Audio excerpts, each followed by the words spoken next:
अस्सलाम वालेकुम व्यूअर्स, मैं हूं डॉक्टर मोहम्मद ज़हीर और मैं आपको सिखाऊंगा आसानी के साथ SPSS में डाटा एंट्री कैसे की जाती है। SPSS एक इंतहाई अच्छा सॉफ्टवेयर है जो कि डाटा एनालिसिस के लिए इस्तेमाल किया जाता है। SPSS stands for statistical package for social sciences. Social sciences के लोग इसको बहुत ज़्यादा इस्तेमाल करते हैं, जैसे कि बिजनेस के लोग, इकोनॉमिक्स के लोग और भी सोशल साइंसेस की दूसरी फील्ड्स में इसको इस्तेमाल किया जाता है। तो स्टूडेंट्स अक्सर परेशान होते हैं कि डाटा एंट्री कैसे की जाए। आपके पास डेटा सेट्स अवेलेबल होते हैं जिन पर आप टेस्ट रन कर लेते हैं, मगर डाटा एंट्री जो है वो खुद कैसे की जाती है मैं अभी आपको सिखाता हूँ। सबसे पहले आप अपने सिस्टम पर इंस्टॉल्ड SPSS को स्टार्ट करेंगे।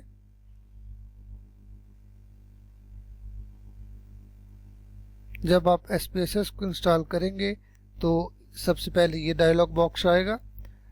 अगर आपके पास कोई पुरानी फाइल होगी तो आप वो इस्तेमाल कर लेंगे, अदरवाइज आप न्यू डाटा सेट को क्लिक करेंगे और ओपन करेंगे। तो जब भी आप SPSS की फाइल खोलेंगे तो इसमें दो चीज़ें होती हैं, एक SPSS की मेन फाइल और एक आउटपुट फाइल। तो इससे आपने परेशान नहीं होना। ये मेन फाइल है और ये मेन इंटरफेस है SPSS का जिसमें डेटा एंट्री की जाती है। SPSS के दो व्यूज़ हैं, एक वेरिएबल व्यू कहलाता है और एक डेटा व्यू कहलाता है। इस वक्त आप डेटा व्यू देख रहे हैं और ये जब यहाँ पर क्लिक किया तो वेरिएबल व्यू आ जाएगा। वेरिएबल व्यू में सबसे पहले तो आप अपने रिसर्च के मुताबिक अपने वेरिएबल्स का नाम सिलेक्ट करते हैं। फॉर एग्जांपल हम एक सादा सी मिसाल लेते हैं कि हमारा पहला वेरिएबल है एज, यानी वो लोग जिनसे हमने डेटा कलेक्ट किया उनकी एज क्या थी। तो एज आप एंटर करेंगे और उसके बाद आप टैब दबाएंगे तो ये नेक्स्ट कॉलम में चला जाएगा, जिसको आपसे वो पूछेगा कि वेरिएबल की टाइप क्या रखनी है। वेरिएबल की बहुत सारी टाइप्स हो सकती हैं। फिलहाल आप अपने जहन में रखिए कि हम न्यूमेरिक या स्ट्रिंग में जाएंगे। न्यूमेरिक ऐसा वेरिएबल होता है जिसके अंदर हमने न्यूमेरिकल वैल्यूज़ ऐड करनी होती है, जैसे मैथमेटिकल वैल्यूज़ होती हैं। विड्थ है कि आपके कॉलम की विड्थ कितनी है, कितने कैरेक्टर्स की हो। डेसिमल, क्या आपकी जो वैल्यूज़ ऐड होंगी, जो डाटा एंट्री होगी उसमें डेसिमल आने के चांसेस हैं। एज में चूंकि डेसिमल के चांसेस हम नहीं ले रहे तो हम इसको 0 कर देते हैं। लेबल, एज जो हमने एंटर किया, अमूमन वेरिएबल्स का नाम हम बहुत मुख्तसर रखते हैं। लेबल में उसकी हम तफसील या डिस्क्रिप्शन देते हैं, जैसे as in years.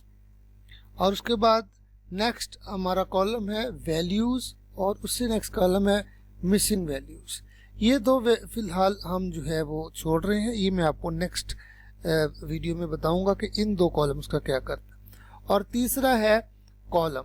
Column actually data entry को आसान करने के लिए होता है कि फॉर एग्जांपल आपका जो डेटा एंट्री है वो 2 डिजिट्स में होगी, 3 डिजिट्स में होगी। अगर आपको अच्छी तरह यकीन है कितने डिजिट्स की होगी तो फिर आप उसको स्पेसिफिक कर दें, अदरवाइज जो बाय डिफ़ॉल्ट है वही रहने दें। अलाइन का मतलब होता है कि आप अपना डेटा मिडिल में देखना चाहते हैं, सेंटर में देखना चाहते हैं, लेफ्ट में या राइट में, तो हम सेंटर कर लेते हैं। मेजर, यानी जो आपने अपने वेरिएबल की वैल्यूज़ जो है मेजर की हैं वो किस स्केल के ऊपर की हैं। आपने रिसर्च पढ़ी हुई है तो आपको पता है कि रिसर्च में आमतौर पर 4 स्केल यूज़ होते हैं, नॉमिनल स्केल, ऑर्डिनल स्केल और रेशो स्केल और interval scale. Nominal, ordinal, interval and ratio. तो इंटरवल और रेशो के लिए यहाँ पर एक ही टर्म है, दैट इज स्केल। नॉमिनल और ऑर्डिनल के लिए अलग अलग है। तो हमारा जो एज का वेरिएबल है वो एक स्केल वेरिएबल है।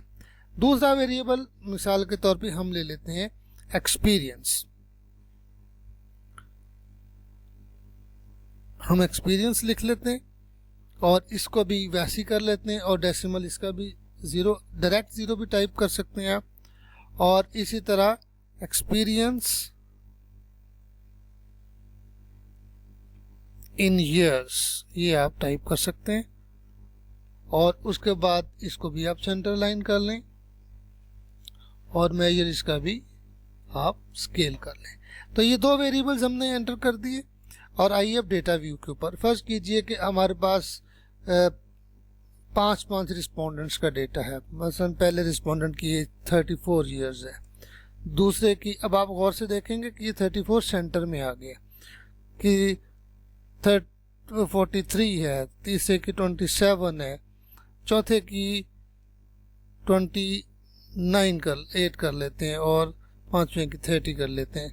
इसी तरह एक्सपीरियंस आप देख लीजिए, पहले का हम कहते हैं जी 4 साल है, दूसरे का 6 साल है, तीसरे का 3 साल है, चौथे का 6 साल है और पांचवें का 7 साल है। तो ये हमारी डेटा एंट्री हो गई और उसके बाद आप एनालिसिस रन कर सकते हैं।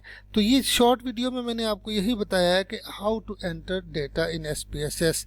अब दो चीज़ें रह गई हैं कि जब आप अपना डेटा किसी क्वेश्चनियर के थ्रू करते हैं तो आप स्केल यूज़ करते हैं, और फॉर एग्जांपल आपने डेटा लिकर्ट स्केल पर लिया है बाकी सवालात का, तो लिकर्ट स्केल की वैल्यूज़ को कैसे ऐड किया जाता है, इसके लिए हम नेक्स्ट वीडियो में आपको समझाएंगे। तब तक ले खुदा हाफिज़।